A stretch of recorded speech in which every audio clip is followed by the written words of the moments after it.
जय जगन्नाथ स्वामी पट बैठ की पूजा। दही में कछु डालू जात का मसाला वसाला ये सही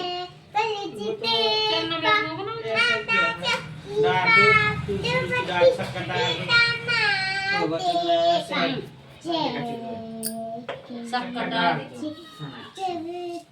चम्मच ले ली चम्मच से मिला दी ले आ रहे हम चम्मच डाल दे तनक सी करी तनक करी जो जमा वहाँ जो हाँ भरेंगे जमा। कितना पानी निकलो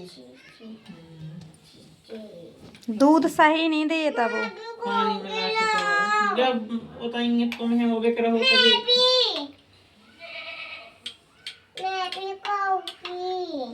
हमें पता चला फूल ले लो फूल से काट ले खाइए जी हाँ तो होगा ये गुलाब को गेंदा को हाँ वो तो चखा ना तो देख ले लो तो देख गालो से अच्छा लगा था नहीं पत्ता से नहीं छोटी एक साइड हटा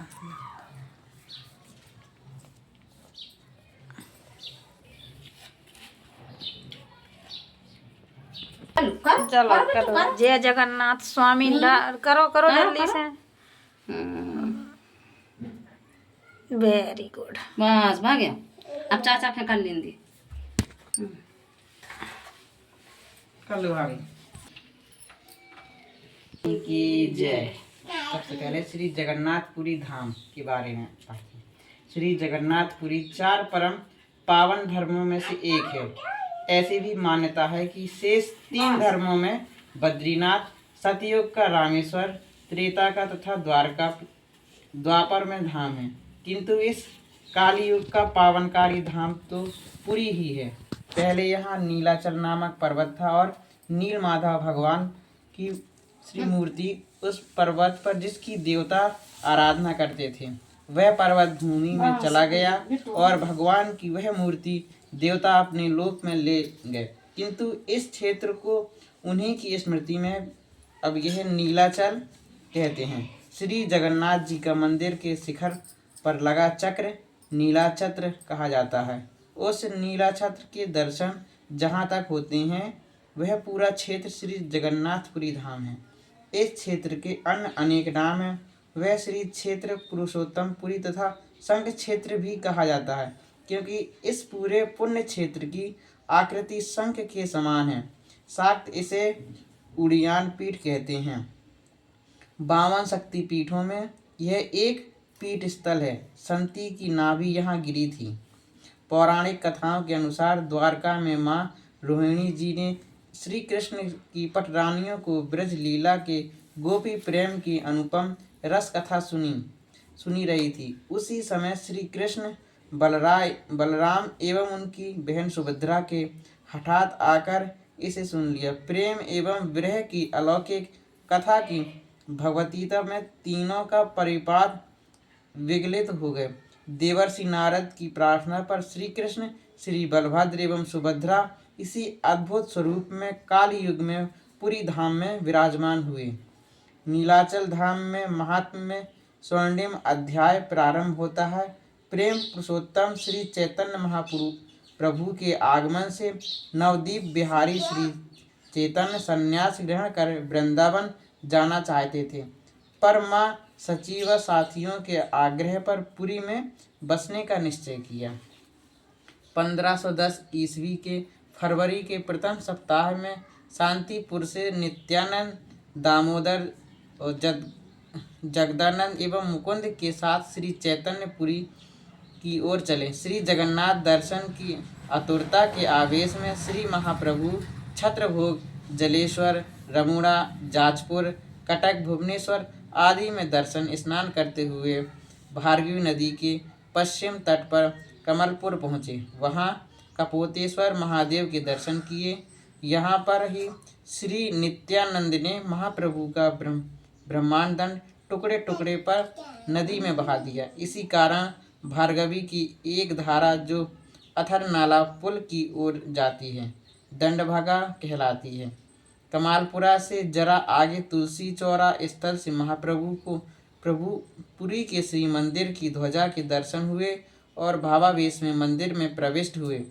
1510 ईस्वी की डोल यात्रा पर पुरी में श्री महाप्रभु श्री जगन्नाथ की दर्शन माधुरी का आस्वादन करते हुए सार्वभौम हरिदास ठाकुर स्वरूप दामोदर आदि वैष्णव मंडली के साथ संकीर्तन लीला विहार करते हुए लगभग 18 वर्षों तक पुरी में विराजित रहे।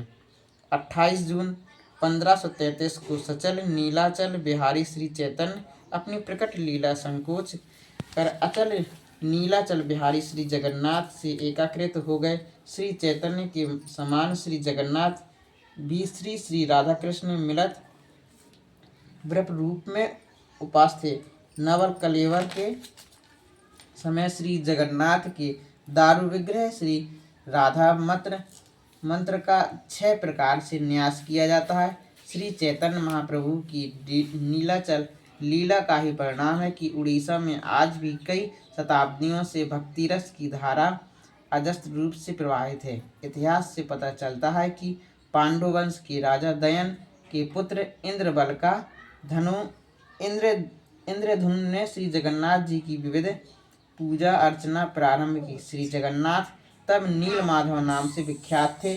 कुछ समय बाद मगध के नंदवशी नरपति महापद्र मंद नील माधव को मगध ले गए, पर ईसा के 100 वर्ष पूर्व कालेंद्र पराक्रमी राजा खारवेल ने मगध पर चढ़ाई कर नील माधव श्री जगन्नाथ को पुनः पुरी में प्रतिष्ठित किया। अब इसके बाद अपन पढ़ते हैं जगन्नाथ स्वामी की कथा।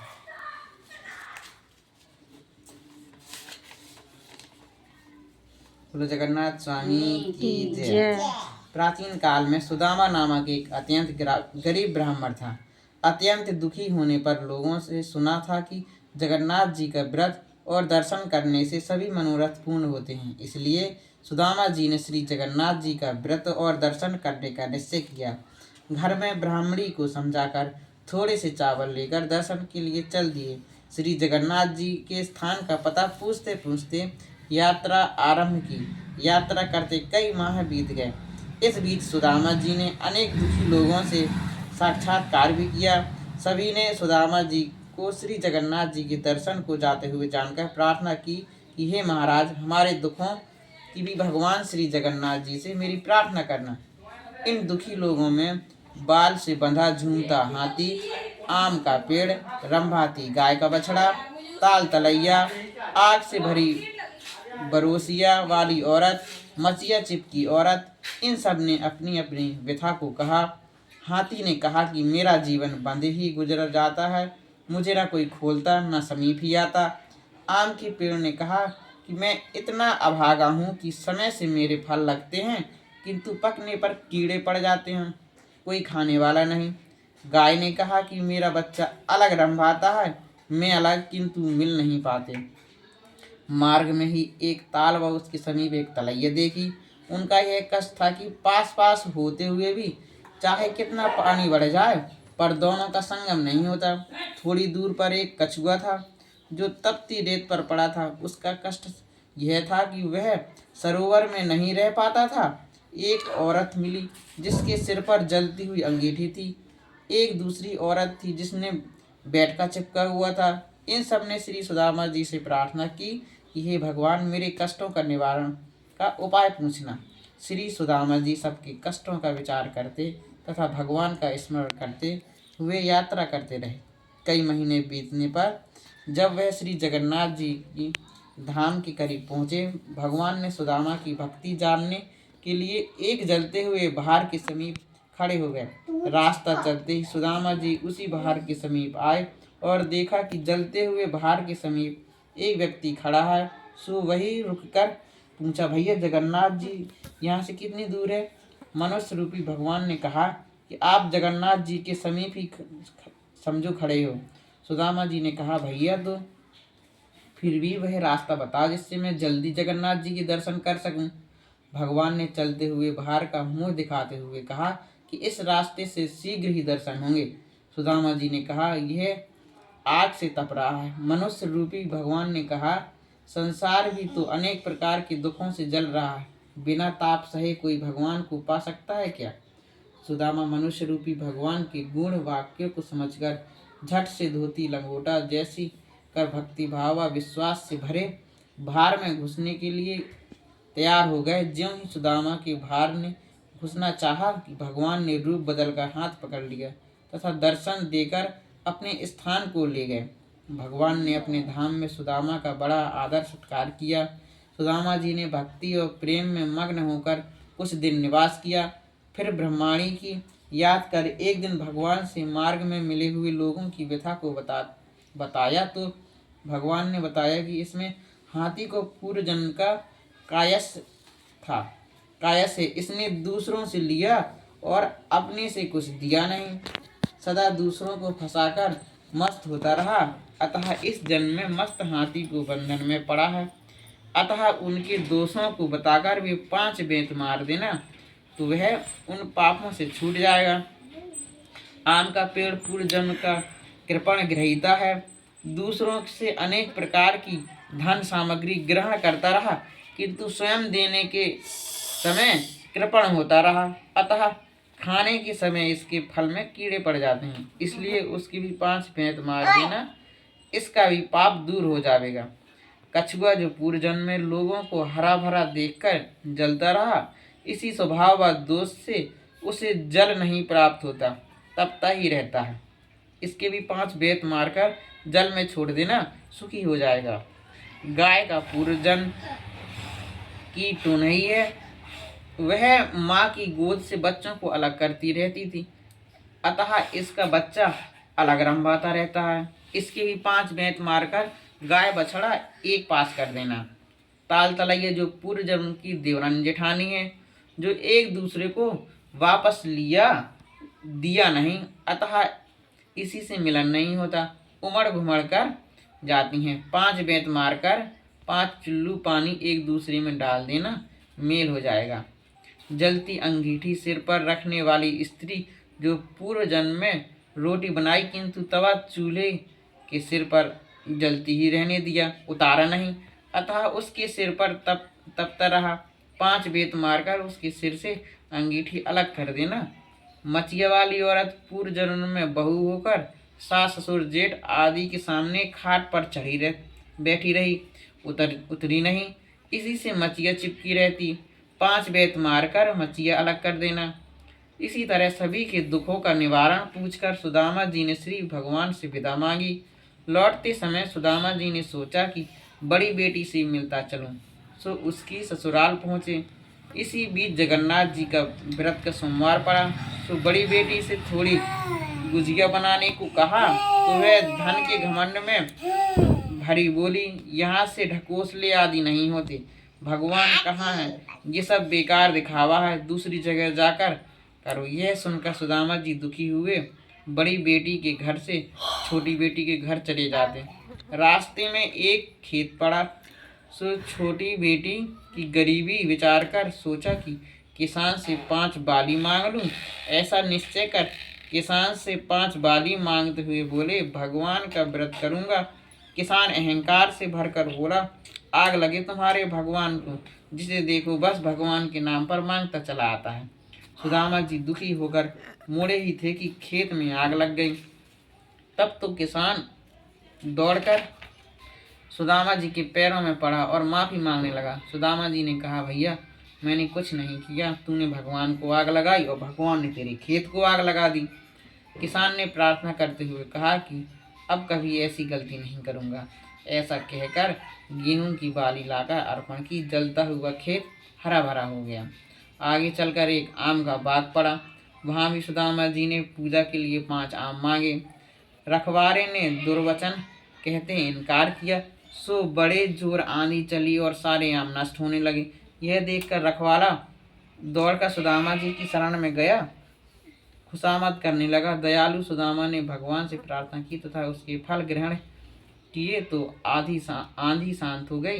बाली और आम ले सुदामा जी दोपहर को छोटी बेटी के घर पहुंचे और कहा, बेटी गोबर से चौका लगा रखो, मैं नित्य कर्म से निवृत्त होकर आता हूँ।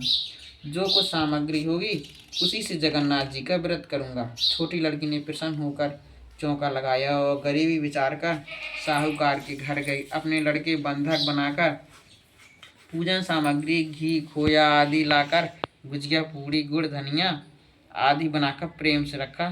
सुदामा जी के साथ सभी लोगों ने भक्ति पूर्वक व्रत किया। कथा सुनी। के साथ सभी लोगों ने भक्ति पूर्वक व्रत किया। कथा सुनी। ज्यों की कथा समाप्त हुई त्यों ही बंधक रखा लड़का भी प्रसाद लेने आ गया। छोटी लड़की ने बेटे को देखकर नाराज होते हुए कहा कि तुझे तो बनिया के पास छोड़ आई थी, तू यहाँ कैसे आ गया? बेटे ने कहा कि आप ही ने तो बुलाया है। अभी अभी एक बूढ़े बाबा गए और बनिया के सब पैसे दे दिए और कहा तेरी माँ ने तुझे बुलाया है, सो मैं चला आया हूँ। सुदामा जी की छोटी लड़की बड़ी प्रसन्न हुई। इधर सुदामा जी घर पहुँचे तो देखा कि कुटिया की जगह पर महल खड़ा है। सभी ऐश्वर्य नौकर चाकर वाहन आदि उपस्थित हैं। ब्राह्मणी जो गरीबी से मुरझाई बूढ़ी सी दिखती थी, वह सोने के आभूषणों से लदी चमकता चेहरा लिए जवान सी दिख रही थी। सुदामा जी ने प्रसन्न हो मन में निश्चय किया कि जगन्नाथ जी की कृपा से मुझे यह सब प्राप्त हुआ। उनके नाम से एक भंडारा होना चाहिए जिसमें दूर देश तक कोई भूखा न रहे। ऐसा सोचकर चारों ओर हरकारे दौड़ाए, निमंत्रण भेज इष्ट मित्रों को बुलाया। श्री जगन्नाथ जी का पूजन कर भंडारा शुरू किया ही ताकि सुदामा ने सुना कि एक औरत रोती हुई आ रही है। दौड़कर सुदामा जी ने देखा कि बड़ी बेटी रोती हुई आ रही है। सुदामा जी ने पूछा, बेटी रो क्यों रही हो? बड़ी लड़की ने कहा, पिताजी जब से आप हमारे यहाँ से गए वो पता नहीं किसका कोप हुआ कि सब धन संपत्ति नष्ट हो गई। मैं बड़ी दुखी हूँ। सुदामा जी ने ढांढस बंधाया और प्रेम से भोजन परोसा, किंतु पत्तल पर गिरते ही सभी व्यंजन रोटियां चौकियां के रूप में देख आश्चर्यचकित थे। सुदामा जी ने यह देखकर दुखी हो भगवान से प्रार्थना की तो आकाशवाणी हुई कि तुम्हारी बेटी ने हमारे व्रत का अनादर किया तथा प्रसाद बनाने में दुखी हुई, अतः इसकी सारी संपत्ति नष्ट हुई तथा भोजन में रोटियां चौकियां रह गई हैं। श्री सुदामा जी ने प्रार्थना की कि भगवान आपके भंडारे में तो इसे भरपेट भोजन मिलना ही चाहिए। सुदामा जी के आग्रह पर भगवान ने कहा कि मेरे शीत इसके पत्तल में जोड़ दो, इसे भरपेट भोजन प्राप्त होगा, किंतु मेरा व्रत करने से ही इसके दुख दूर होंगे। लड़की ने सुना तो उसी दिन से जगन्नाथ जी की व्रत करने लगी। व्रत के प्रभाव से सुखी हुई जगन्नाथ जी की व्रत संसार में जो प्राणी करेगा वह संसार के सभी सुखों का भोग धनवान होगा। जैसा कथा में वर्णित लोगों के दिन बहुरे हैं ऐसे ही सबके दिन बहुरेंगे। जगन्नाथ जी की कृपा से दरिद्री को धन, निपुति को संतान की प्राप्ति होती है। संसार में ऐसा क्या है जो संसार के स्वामी अर्थात जगन्नाथ न दे सकें? वे सब कुछ दे सकते हैं। श्री जगन्नाथ जी का व्रत सदैव करना चाहिए। इसके करने से जन्म जन्मांतर के पाप नष्ट हो जाते हैं, परिवार में सुख में जीवन व्यतीत हो। इसकी महिमा बड़ी है। बोलो जगन्नाथ भगवान की जय। ले